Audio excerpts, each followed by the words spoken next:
اعوذ باللہ من الشیطان الرجیم بسم اللہ الرحمن الرحیم رب اشرح لی صدری ویسر لی امری واحلل عقدۃ من لسانی یفقہوا قولی۔ میرے تمام ویورز اور میرے تمام سبسکرائبرز، نان سبسکرائبرز اور جہاں جہاں مجھے سنتے ہیں، ان سب کی خدمت میں میری دل کی اتھا گہرائیوں کے ساتھ السلام علیکم ورحمۃ اللہ وبرکاتہ۔ امید ہے آپ سب لوگ خیریت سے ہوں گے۔ کل ہمارا پروگرام تو ایران کے اوپر تھا اور یقینی طور پہ وہ کرنا تھا، ہم سب کا فرض تھا۔ تمام مسلم امہ کو اس سلسلے میں بولنا بھی چاہیے، پروٹیسٹ بھی کرنا چاہیے خاموشی کے ساتھ، لیکن کہ امن و امان کا کوئی مسئلہ نہ بنے، نہ ملک کے لیے اور نہ دیگر مسائل کے لیے، کیونکہ ہمارے ملک پاکستان میں ویسے ہی آج کل فطرت الخوارج، فطرت الہندوستان اور ایسی تنظیمیں کام کر رہی ہیں کہ جو یقینی طور پہ ایران میں جنہوں نے کیا سلسلہ، تو اس میں جو بھی لوگ مارے گئے، اتنے ہی لوگ تقریباً کم و بیش یہاں بھی مارے جا رہے ہیں۔ اور یہ تنظیمیں موساد ہو یا CIA ہو، BLA ہو اور فتنہ ہندوستان کی جتنی بھی ہیں جو مسلمانوں کے مخالف ہیں، تو وہ اس میں مشغول ہیں کہ کسی طریقے سے ملک کو ڈی اسٹیبلائز کیا جائے۔ تو لہٰذا اس پہ میرا بولنا فرض تھا۔ انشاءاللہ آئندہ بھی بولتے رہیں گے۔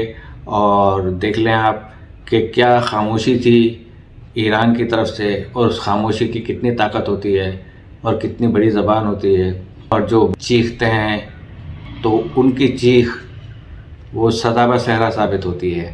تو اب میرا اس سے پہلے پروگرام تھا کہ عورتوں کے فرائض کیا ہیں مردوں پر، تو اس وقت مرد خوش ہوئے ہوں گے، وہ بھی دین کے احکامات تھے جو بیان کیے گئے، اور جو میں آج بیان کرنے جا رہا ہوں کہ شوہروں کو کیا حقوق بنتا ہے اپنی بیویوں پر، تو وہ بھی میں انشاءاللہ تعالیٰ جو قرآن و سنت اور ہمارے ائمہ کرام علیہم الصلاۃ والسلام نے جو کچھ ارشادات فرمائے ہیں وہ آپ کی نظر کرتا ہوں، اس لیے کہ میں بھی ایک مرد ہوں اور ہمارے یہاں بھی خواتین ہیں، تو ہمیں کس طریقے سے چلنا چاہیے۔ تو چلیں پروگرام کو شروع کرتے ہیں، اور پروگرام کو شروع کرنے سے پہلے میری وہی گزارش ہے آپ سے کہ پروگرام کو سبسکرائب کرنا نہ بھولیے گا۔ انشاءاللہ تعالیٰ پروگرام ہمارا اور ہمارا چینل یا جو کہ آپ کا چینل ہے چلتا رہے گا۔ مرد کے واجب اور مستحب ذمہ داریاں زیادہ ہیں۔ زندگی کے تمام لوازم اور ضروریات کی فراہمی، جن میں غذا، لباس، فرش، بستر، مکان، ملازم، گھرداری کا سامان، جو بھی ضروری سامان ہو، جو خوراک، پکوان اور گھر کی صفائی کے لیے ضروری ہوتا ہے۔ غذا اور کھانے پینے کا سامان کسی بھی مقام کی عادات و معمولات کے مطابق ہونا چاہیے۔ اس سلسلے میں یہ خیال بھی رکھا جانا چاہیے کون سی غذائیں عورت کے مزاج اور طبیعت کے مطابق ہیں، اور جن کے ترک کرنے پر انہیں تکلیف ہو سکتی ہے، جیسے چائے، سگار وغیرہ، تاہم یہ جائز حدود کے اندر ہونا چاہیے۔ اسی طرح سردیوں اور گرمیوں کے میوے جو عام طور پر کھائے جاتے ہوں اور عورت کے مناسب حال ہوں۔ لباس اور بستر، فرش کے بارے میں بھی مقامی طریقوں اور خود عورت کی ضروریات کا لحاظ کیا جانا چاہیے۔ مکان بھی عورت کی حالت اور علاقے کی نوعیت کے مطابق ہونا چاہیے، خواہ وہ علاقہ شہر سے تعلق رکھتا ہو یا کسی دیہات سے ہو۔ مکان، علاقہ اور بیوی کی شخصی خصوصیات کے مطابق ہونا چاہیے۔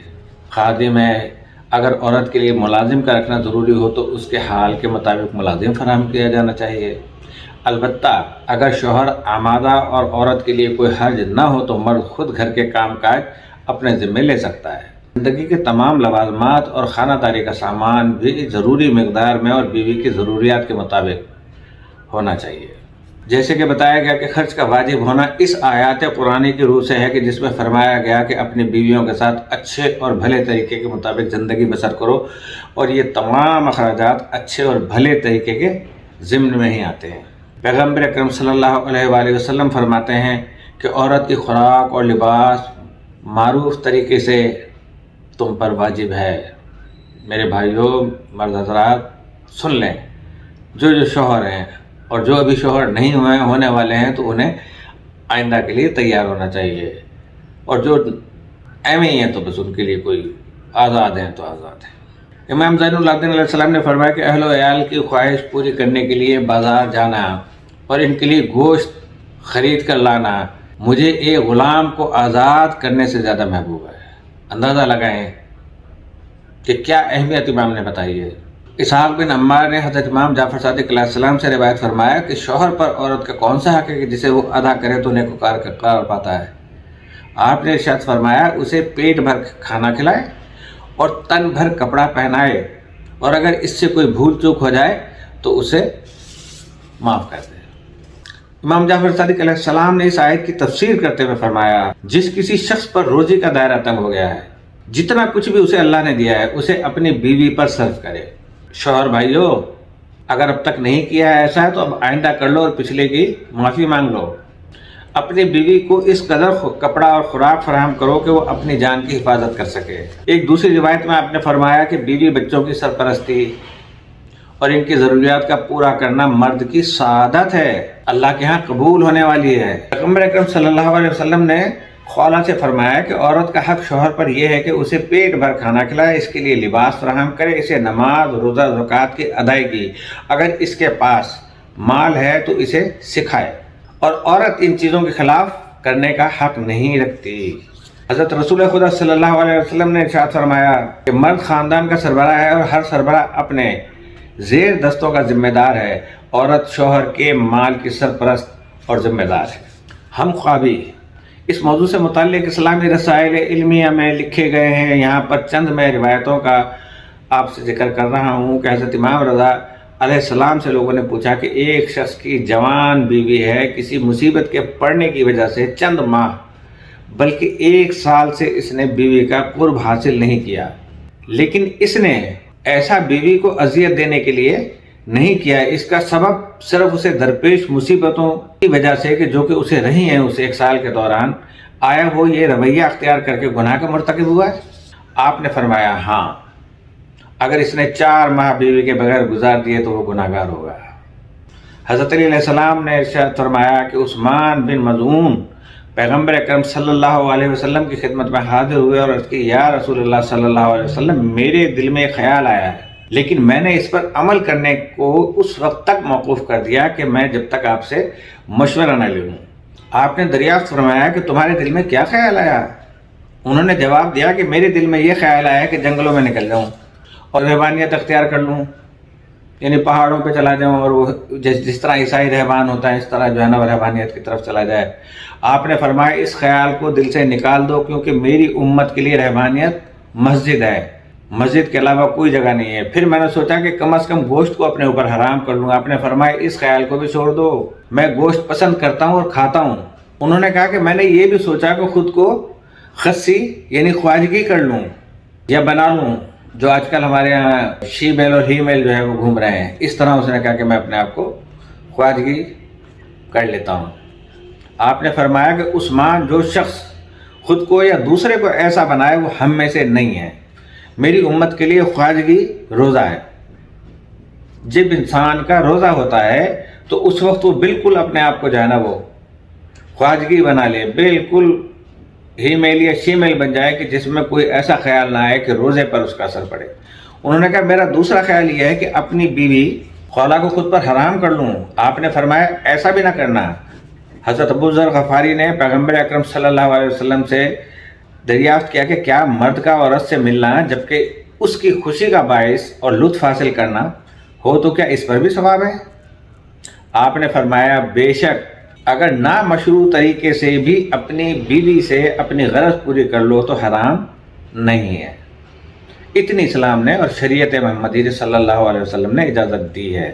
انہوں نے پوچھا ایسا کیوں ہے؟ آپ نے فرمایا کیونکہ اس کا حلال بھی باعث ثواب ہے۔ ایک حدیث میں آیا کہ پیغمبر اکرم صلی اللہ علیہ وسلم نے فرمایا جس شخص کی 2 بیویاں ہیں اور وہ ان کے ساتھ ہم خوابی اور انہیں مال دینے میں انصاف سے کام نہ لے تو اسے اس حال میں دوزخ میں داخل کیا جائے گا کہ اس کے گلے میں توق ہوگا جس کے بوجھ سے وہ سیدھا کھڑا نہ ہو سکے گا۔ ایک دوسری روایت میں آیا کہ حضرت علی علیہ السلام کی 2 بیویاں تھیں، ان میں سے کسی کی باری ہوتی تو آپ دوسری بیوی کے گھر میں وضو بھی نہ فرماتے تھے۔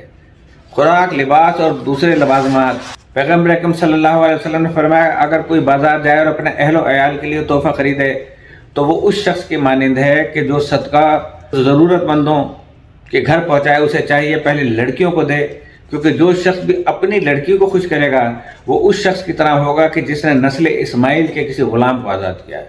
اور جو شخص اپنے بیٹے کو خوش کرے گا گویا وہ خدا کے خوف سے روئے، اور جو شخص خدا کے خوف سے روتا ہے اللہ تعالیٰ اسے نعمتوں سے بھری ہوئی بہشت میں داخل کرتا ہے۔ حضرت امام موسیٰ کاظم علیہ السلام نے فرمایا خاندان مرد کی زیر سرپرستی ہوتا ہے، جس کسی کو اللہ تعالیٰ اپنی ان نعمتوں سے نوازے اسے نعمتوں کو اپنے خاندان پر تقسیم کرنا چاہیے، ورنہ ممکن ہے کہ یہ نعمتیں اس کے ہاتھ سے چلی جائیں۔ اکثر روایت میں تاکید کی گئی ہے کہ مرد کے لیے لازم ہے کہ وہ گھر کے اخراجات کے لیے کمانے اور کام کرنے کی تکلیف کو برداشت کرے۔ حضرت امام جعفر صادق علیہ السلام نے فرمایا جو شخص اپنے اہل و عیال کے لیے تکلیف اٹھاتا ہے وہ اس سپاہی کی طرح ہے کہ جو راہ خدا میں اپنی جان ہتھیلی پر رکھ کر جد و جہد کرے۔ کتنے ثواب ہیں ان چھوٹے چھوٹے کاموں میں اگر لوگ سمجھیں، اور انہی چھوٹے چھوٹے کاموں کو انجام دیتے ہوئے اس کی جان جاتی ہے۔ اسی طرح ہماری بہنیں بھی ہیں، خواتین بھی ہیں۔ ایک شخص نے آج جناب کی خدمت میں عرض کیا کہ ہم دنیا کے پیچھے دوڑتے ہیں اور مال حاصل کرنے میں بڑی دلچسپی رکھتے ہیں، آپ نے دریافت کیا کہ تم یہ سب کس لیے کرتے ہو؟ اس شخص نے جواب دیا کہ تاکہ مال کو اپنے خرچ میں لائیں اور اپنے خاندان کی ضروریات کو پورا کریں، صلہ رحمی کریں، صدقہ دیں اور خانہ خدا کی زیارت کریں اور اس کے لیے سفر کریں۔ آپ نے فرمایا دنیا طلبی نہیں، یہ آخرت طلبی ہے، آخرت میں اس کا ثواب ملے گا۔ حضرت امام رضا علیہ السلام نے فرمایا جو شخص اپنے خاندان کی ضروریات پوری کرنے کے لیے اللہ کا فضل تلاش کرتا ہے اس کا اجر راہ حق کے مجاہد سے بھی زیادہ ہے۔ اندازہ لگایا آپ نے کہ اسلام کی خاطر اگر وہ جنگ کرنے کے لیے گیا ہے، حق کی راہ میں جنگ کرنے کے لیے گیا ہے، اس سے بھی زیادہ اس کا اجر ہے۔ پیغمبر اکرم صلی اللہ علیہ وسلم نے اس بات سے منع فرمایا کہ مرد سیر ہو کر کھائے اور عورت بھوکی رہے۔ امام جعفر صادق علیہ السلام نے فرمایا آدمی کو اپنے خاندان کے بارے میں خود پر 3 چیزیں لازم کر لینی چاہیے، خواہ یہ اس کی خواہش کے خلاف ہی کیوں نہ ہو۔ اہل و عیال کے ساتھ حسن سلوک، ان کے کھانے پینے میں کشادگی بغیر کسی اسراف کے، اسراف نہیں ہونا چاہیے، فضول خرچی نہ ہو، جس کی ضرورت ہے وہ جو بنیادی چیزیں ہیں۔ اور ناموس کے بارے میں غیرت، یعنی بیوی کے لیے وہ آپ کی ناموس ہے، اس کے لیے غیرت ہونی چاہیے مرد کے اندر کہ اس کو کسی بھی طریقے سے اپنی حفاظت میں رکھے کہ وہ تو ایک چھپا ہوا خزانہ ہے شوہر کے لیے، اور وہ کسی پہ ظاہر نہ ہو۔ جس طرح ہماری خواتین یا مرد حضرات اپنا اماؤنٹ، اپنا پیسہ، سونا لاکرز میں رکھتے ہیں اور بیوی اپنے سونے سے بہت محبت کرتی ہے کہ یہ جیولری ہونی چاہیے، اگر تھوڑا سا بھی ان کی کوئی چیز گم جاتی ہے، ناک کی لونگ بھی گم جائے تو رونا شروع کر دیتی ہیں۔ اسی طرح ناموس کے بارے میں غیرت، جو شخص اپنے خاندان کے ساتھ اچھا سلوک کرتا ہے اللہ تعالیٰ اس کی عمر میں اضافہ فرماتا ہے۔ اب آپ کو میں بتا دوں، اللہ تعالیٰ فرماتا ہے کہ جو شخص اپنے خاندان کے ساتھ اچھا سلوک کرتا ہے تو اس کی عمر میں اضافہ فرماتا ہے، جبکہ عمر کی تو ایک حد مقرر ہے کہ جب آتی ہے جو وقت ہے اس وقت موت آ جاتی ہے، لیکن کیونکہ اللہ تعالیٰ نے ایک کچھ اختیار اپنے اوپر رکھا ہے جسے لوح محفوظ کے اندر ہے کہ وہ عمر اللہ تعالیٰ اس کی بڑھا دیتا ہے۔ اسی طرح ماں باپ کی خدمت کرنے سے اولاد کی عمر بڑھتی ہے، ان کے رزق میں اضافہ ہوتا ہے۔ پیغمبر اکرم صلی اللہ علیہ وسلم نے فرمایا ایک مومن کو اپنے خاندان کے ساتھ ایسا سلوک کرنا چاہیے جیسا سلوک اللہ تعالیٰ اس کے ساتھ کرتا ہے۔ اب آپ اندازہ لگا لیں کہ اللہ تعالیٰ آپ کے ساتھ کیسا سلوک کرتا ہے، تو آپ کو بالکل اسی طریقے سے جائے وہ، کیونکہ آپ ان کے حاکم ہو، آپ ان کے سرپرست ہو، تو آپ کو ویسا ہی حق ادا کرنا چاہیے۔ ورنہ اگر اللہ آپ کی ایک نہ سنے یا تھوڑی سی آپ کی کسی جگہ پہ بھی ڈنڈی مار دے تو آپ بتائیے کہ آپ کا کیا حال ہوگا۔ سارا دن ٹینشن میں رہیں گے، آفس کا کوئی معاملہ ہے، کوئی کٹوتی ہو گئی، کسی پیسے کی ڈیڈکشن ہو گئی تو آپ کو پریشانی لاحق ہو گئی۔ جب اللہ تعالیٰ اس کا ہاتھ کشادہ کرے اسے اپنے خاندان کے لیے کشادگی پیدا کرنی چاہیے، اور جو اس کا ہاتھ تنگ کرے تو اسے بھی اپنا ہاتھ روک کر خرچ کرنا چاہیے۔ حضرت امام زین العابدین علیہ السلام نے فرمایا کہ آدمی جس قدر اپنے خاندان کے ساتھ ہاتھ کشادہ کرتا اللہ تعالیٰ اس سے اسی قدر خوش ہوتا ہے۔ اللہ کو کون خوش نہیں کرنا چاہتا؟ شریعت محمدی اس میں اتنی سہولتیں مہیا کی ہیں، لیکن انسان مرد حضرات ہوں یا عورت ہوں اپنے حق سے تجاوز ضرور کرتی ہیں اور بھول جاتی ہیں کہ ہمیں ایک دن اللہ کے روبرو قیامت کا روز سامنا کرنا پڑے گا، تو پھر ہم کیا کریں گے؟ اس وقت تو نہ شوہر کچھ کر سکے گا نہ بیوی کچھ کر سکے گی، تو کون چاہتا ہے کہ دوزخ میں جائے؟ لہٰذا اپنے لیے جنت بنانی ہے تو اس دنیا میں بناؤ، ادھر ہی جنت کو اپنے جو ہے نا بو دو ایک بیج کی طرح اور اس کے پھل وہاں کاٹو۔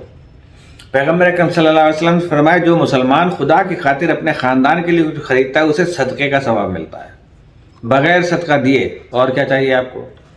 حضرت علیہ السلام نے فرمایا کہ جمعے کے روز اپنے خاندان کے لیے تازہ میوے خریدا کرو تاکہ جمعے کی آمد سے انہیں خوشی ہو اور بچوں کو پتہ چل جائے کہ آج جمعے کا روز ہے، پاپا لے کر آئے ہیں، بابا لے کر آئے ہیں۔ اب دیکھیں بچوں میں یہ خصوصیت کس نے ڈالی ہے؟ آپ حاکم ہیں اپنی زوجہ کے اوپر اور بچے آپ کی رعایا ہیں کہ امام فرماتے ہیں کہ اپنے بچوں سے جو بھی وعدہ کیا کرو تو اسے پورا کرو، کیونکہ وہ تمہیں اپنا روزی رساں سمجھتے ہیں۔ جس طرح اللہ تعالیٰ ہمیں روزی دیتا ہے، اللہ تعالیٰ کسی چیز کے بارے میں اتنا غضبناک نہیں ہوتا جتنا وہ عورتوں اور بچوں کے بارے میں غضبناک ہوتا ہے، کیونکہ وہ اس کی مخلوق ہے اور تمہیں اس پہ حاکم مقرر کیا ہے۔ تو اللہ کی مخلوق پہ اگر اس نے ہمیں حاکم مقرر کیا ہے تو پھر بھی اگر ہم ان کا خیال نہ رکھیں اور ان کو اتنا سخت طریقے سے ان کے ساتھ بیہیو کریں تو بتائیں کہ بچے پھر وہ بڑے ہو کے کیا بنیں گے۔ عزت کرنا، تکلیف نہ دینا اور کام تقسیم کرنا۔ پیغمبر اکرم صلی اللہ علیہ وسلم نے فرمایا کہ تم اپنی بیویوں کو کس طرح مارتے ہو، حالانکہ تم ہمیشہ ان کے شریک حیات اور وہ تمہاری شریک حیات ہے۔ مزید یہ بھی فرمایا کہ یہ عورتیں زندگی کو خوشیوں سے بھر دینے والی ہیں۔ جو شخص بھی شادی کرے اسے اپنی رفیق حیات کو ضائع اور تباہ نہیں کرنا چاہیے۔ امیر المومنین علیہ السلام نے ارشاد فرمایا کہ عورت تو ریحان، آپ نے دیکھے ہوں گے وہ نیاز بو اور اسے ناز بو بھی کہتے ہیں، اس کا دستہ ہے نہ کہ اکھاڑے کی پہلوان۔ اس کا مطلب یہ ہے کہ مرد اور عورت ذہنی اور جسمانی صلاحیتوں کو مد نظر رکھیں، پھر گھر کے داخلی کاموں اور معاشرے کے خارجی کاموں کو دونوں کے مزاج اور صلاحیت کے مطابق ان کے درمیان عادلانہ طور پر تقسیم کریں۔ اس صورت میں لازماً کشتی جیسے سخت کام مرد کے حصے میں آئیں گے اور اولاد کی تربیت اور بیماروں کی تیمارداری جیسے نرم و نازک کام عورت کے سپرد کیے جائیں گے۔ نیز یہ کہ اس معاملے میں عمومیت کا لحاظ کیا جائے گا، ناقابل استثناء، کلیت کا نہیں۔ اسلام کی رو سے تقسیم کار کی وہ تمام جزئیات جن کا تعلق مرد اور عورت اور گھر اور معاشرے سے ہے، فقہی کتابوں میں اور رسائل علمیہ میں بیان کی گئی، مناسب ہے کہ نکاح سے متعلق مسائل کا مطالعہ کیا جائے۔ حضرت امام جعفر صادق علیہ السلام نے فرمایا کہ اکثر اہل بہشت کا تعلق عورتوں کے کمزور طبقے سے ہے۔ کہیں پہ جہنم میں عورتیں زیادہ ہیں، لیکن کہیں پہ عورتیں کا وہ مظلوم طبقہ جو ہے ان مردوں سے زیادہ ہوگا کہ جو کہ ظلم کرتے ہیں عورتوں پر۔ اللہ تعالیٰ کو ان کی کمزوری اور ناتوانی کا علم تھا، اس لیے اللہ نے ان پر رحم فرمایا۔ ایک دوسری روایت میں آپ نے فرمایا کہ جو شخص اپنی بیوی کو آزار پہنچاتا ہے، اس کی نماز، اس کی نیکی کا کوئی کام بارگاہ خداوندی میں قبول نہیں ہوگا اور وہ پہلا شخص ہوگا کہ جو دوزخ میں داخل ہوگا۔ یعنی انسانی تاریخ کے طویل دور میں چونکہ عورتیں مردوں کی بنسبت زیادہ بے بسی کا اور ظالموں کا اور زبان دراز لوگوں کے ستم کا نشانہ بنتی ہیں اور حقوق سے محروم کی جاتی ہیں، اور چونکہ اللہ تعالیٰ کمزور لوگوں پر دنیا اور آخرت میں رحم فرماتا ہے، اس لیے لازماً آخرت میں جنت کے اندر عورتوں کی تعداد ان ظالم مردوں سے زیادہ ہوگی۔ یہاں سے آپ سمجھ لیں کہ اگر مرد بھی زبان دراز ہے تو اس کے لیے جہنم ہے۔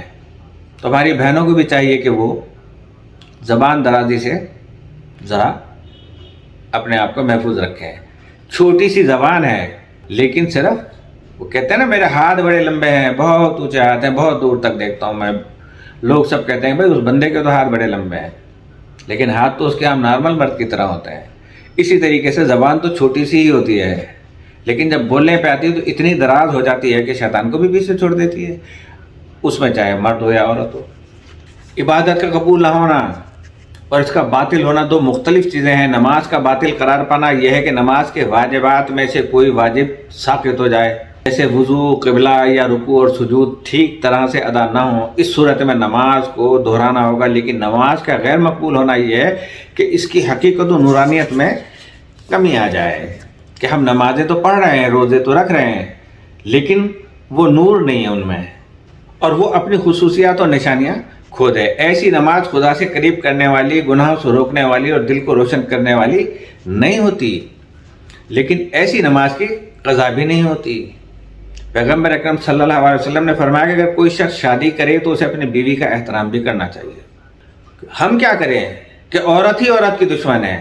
بیٹی کی ماں یہ کہتی ہے کہ تو نے اس کے ساتھ دبنا نہیں ہے، اتنا احترام نہ کرنا، وہ تیرا احترام نہیں کرے گی، نہیں تو ادھر سے اس کی ماں سمجھا کہ اسے بھیجتی کہ وہاں ڈرنا نہیں ہے، اگر شوہر کچھ بھی کہے تو میں ابا کو بھیج دوں گی تو فوراً اس کے ساتھ واپس آ جانا، یا میں خود آ جاؤں گی، اور جناب اس کا سامان سمیٹ کے اور گھر سے لے کے چلی جاتی ہے۔ یہ اسلامی شاعر نہیں ہے، یہ نماز پڑھنے والے اور مہذب اور با کردار لوگوں کا شیوا نہیں ہے، دونوں طرف سے۔ مجھے اس بات پر حیرت ہے کہ کوئی شخص اپنی بیوی کو بیجا زد و کوب کرے، جبکہ وہ خود اسی زد و کوب کرنے کا زیادہ سزاوار ہے۔ عورت کو لکڑی سے مت مارو کیونکہ اس کا قصاص ہے۔ پیغمبر اکرم صلی اللہ علیہ وسلم نے عورت کو مارنے سے منع کیا ہے، بجز واجب کاموں کے بارے میں جیسے نماز اور روزہ اور غیرت وغیرہ۔ اب اس کی توضیح لکھنے والوں نے تو بہت کچھ لکھ دیا، اور زبان تنقید کھولنے والوں میں سے جو اعتراض کیے ہیں، ان میں سے ایک اعتراض کا تعلق اسلام میں عورتوں کو مارنے کی اجازت دینے سے ہے کہ وہ قرآن کی اس آیت کے حوالے سے بات کرتے ہیں کہ جس میں وَضْرِبُوهُنَّ، اور کبھی قرآن کی اس آیت کو سیاق و سباق کی روشنی میں نہیں دیکھا، اور اس کے مجموعی مفہوم پر توجہ دیے بغیر تنقیدی حملوں کا نشانہ بنایا۔ اور یہ کہا جاتا ہے کہ اسلام نے عورت پر ظلم و ستم کی اجازت دی ہے، اور اسلام نے عورتوں کو لونڈی اور غلام بنا کر رکھنے اور اسے کمزور و بے بس کرنے کی سابق رسم کو جائز رکھا ہے۔ یہ سب کچھ کرتے ہوئے وہ اپنی ماؤں کو بھول جاتے ہیں، اپنی بہنوں کو بھول جاتے ہیں کہ وہ بھی جب آئی تھی اپنے گھر چھوڑ کے تمہارے ابا کے پاس، تو کیا ان کے ساتھ بھی یہ سلوک آپ کو اچھا لگتا؟ تو مناسب یہ ہوا کہ پہلے مطالب پر توجہ دی جائے اور بعد میں آیت کے مجموعی مفہوم پر غور کیا جائے، تاکہ جو ذکر کیا گیا ہے اس کے تمام اشکالات رفع ہو سکے۔ اب مطلب نمبر ایک اس کا ہم یوں لے سکتے ہیں کہ اب تک حاصل ہونے والے تجربے اور جو کچھ دانشور ماہرین عمرانیات اور ماہرین نفسیات نے لکھا کہ اس کے مطابق عورت اور مرد کے درمیان ذہنی صلاحیت اور فکری استعداد کے اعتبار سے فرق و اختلاف پایا جاتا ہے۔ ظاہر بات ہے کہ وہ مرد اور وہ عورت ایک تو اختلاف یہی ہے، اور پھر مزاجوں میں بھی اختلاف پایا جاتا ہے۔ کامل غور و فکر و تحقیق کے مطابق جو عورت و مرد کی دماغی صلاحیتوں کے بارے میں کی گئی ہے، یہ بات واضح ہو چکی ہے کہ مرد فکری اور ذہنی طاقت اور استعداد کے اعتبار سے عورت پر ایک طرح کی برتری رکھتا ہے، بلکہ مرد کا مغز حجم کے اعتبار سے بھی عورت کے مغز سے بڑا ہوتا ہے۔ یہ بات بربنائے اکثریت کہی گئی ہے، نہ کہ کلیت و عمومیت کی بنیاد پر۔ ثبوت ہے مطلب کیا ہوا کہ اس کا ثبوت وہ اعداد و شمار ہے کہ جو بعض متمدن ممالک جیسے امریکہ وغیرہ سے حاصل کیے گئے ہیں۔ ان اعداد و شمار کے مطابق بعض متمدن ممالک میں عالی رتبہ ججوں، یونیورسٹی کے پروفیسروں، چانسلروں، فوجی اور انتظامی شعبوں کے سربراہوں جیسے اعلیٰ عہدوں پر فائز عورتوں کی تعداد محض 10% ہے، یا پھر 20% سے کہیں بھی زیادہ نہیں ہے پوری دنیا میں۔ اور یہاں ہم نے بڑے جدید ترین ممالک کے اعداد و شمار کا حوالہ اس لیے دیا ہے کہ کہیں یہ نہ کہا جائے کہ چھوٹے پسماندہ ممالک میں تو عورتوں کی صلاحیتوں کو برباد کر دیا گیا ہے اور ان کی ذہنی ترقی کے لیے سہولتیں فراہم نہیں کی گئی ہیں، جبکہ ترقی یافتہ ممالک میں لڑکے اور لڑکیاں دونوں گھر کی تربیت اور اسکول سے لے کر یونیورسٹی کی تعلیم تک دوش بدوش مصروف رہتے ہیں۔ اس کے باوجود فرق سامنے آیا ہے، اور یہ اعداد و شمار ہماری اس بات کو واضح کرنے کے لیے بہت کافی ہے۔ حضور اکرم نے عورتوں کے بارے میں فرمایا کہ اللہ سے ڈرو، وہ زندگی کی مشکلات اور تکلیفیں برداشت کرتی ہیں۔ خدا کے حکم، نص قرآن اور میری سنت اور اس شریعت محمدی کی ہدایت کے تحت وہ تمہارے لیے حلال کی گئی ہیں۔ اگر تم ان سے جو نفع حاصل کرتے ہو، وہ تمہارے بچوں کو اپنے شکم میں رکھ کر پرورش کرتی ہیں۔ ان کی ولادت کے وقت سخت درد و تکلیف میں مبتلا ہوتی ہیں، اور ان سب کے عوض کچھ واجبی حقوق ان عورتوں کے تم پر واجب ہوتے ہیں، عائد ہوتے ہیں۔ تم ان پر مہربان رہو، ان کا دل خوش رکھو تاکہ وہ تمہارے ساتھ اتفاق سے رہیں۔ ان سے کراہت و ملال کا اظہار نہ کیا کرو۔ جو کچھ مہر کی صورت میں انہیں دے چکے ہو اس کے بارے میں لالچ نہ کرو۔ کوئی چیز ان سے بالجبر واپس نہ لو۔ پیغمبر اکرم صلی اللہ علیہ وسلم نے مزید فرمایا کہ اچھی طرح جان لو، جو شخص اپنی بیوی کو جبر و دباؤ کے نیچے رکھے گا، اللہ تعالیٰ اور اس کے رسول دونوں اس سے اس وقت تک ناراض رہیں گے جب تک کہ وہ مہر ادا کر کے آزاد نہ ہو جائے۔ حضرت علیہ السلام نے فرمایا کہ کہیں ایسا نہ ہو کہ تیری رفیق حیات تیرے واسطے سے بدبخت ترین لوگوں میں شمار ہو۔ امیر المومنین علیہ السلام نے اپنے فرزند عزیز حضرت امام حسن علیہ السلام سے فرمایا کہ کوئی بھی کام عورت کے جسم و جان سے مناسبت نہ رکھتا ہو اس پر مت ڈالو، تاکہ اس کی تازگی بیشتر یعنی بہت اچھی طرح، بہت حسن و جمال کی طرح اس کی لطافت زیادہ اور اس کا حسن پائیدار تر رہے۔ آج ہم یہ مختصر لیکن پروگرام کے حساب سے طویل ہو گیا ہے. ابھی اس کے چیپٹرز جو ہیں وہ باقی ہیں، انشاءاللہ تعالیٰ وہ پھر ہم بیان کرتے رہیں گے تاکہ میری بہنیں سنتی رہیں. اجازت چاہتا ہوں اس دعا کے ساتھ، اللہ پاک ہم سب کی جان و مال و عزت و آبرو کی حفاظت فرمائے اور ہمارے مملکت خداداد پاکستان اور ہمارے تمام اسلامی ممالک جو سامراجی ہتھ کنڈوں کے زیر اثر ہیں، بالخصوص ایران ہے، شام ہے، یمن ہے، لبنان ہے، فلسطین ہے، وہاں پہ ان کی فتح و نصرت میں اللہ تعالیٰ ان کے ہاتھوں کو مضبوط کرے، اور جو یہود و نصارہ ہیں ان کو اجازت چاہتا ہوں. السلام علیکم ورحمۃ اللہ وبرکاتہ.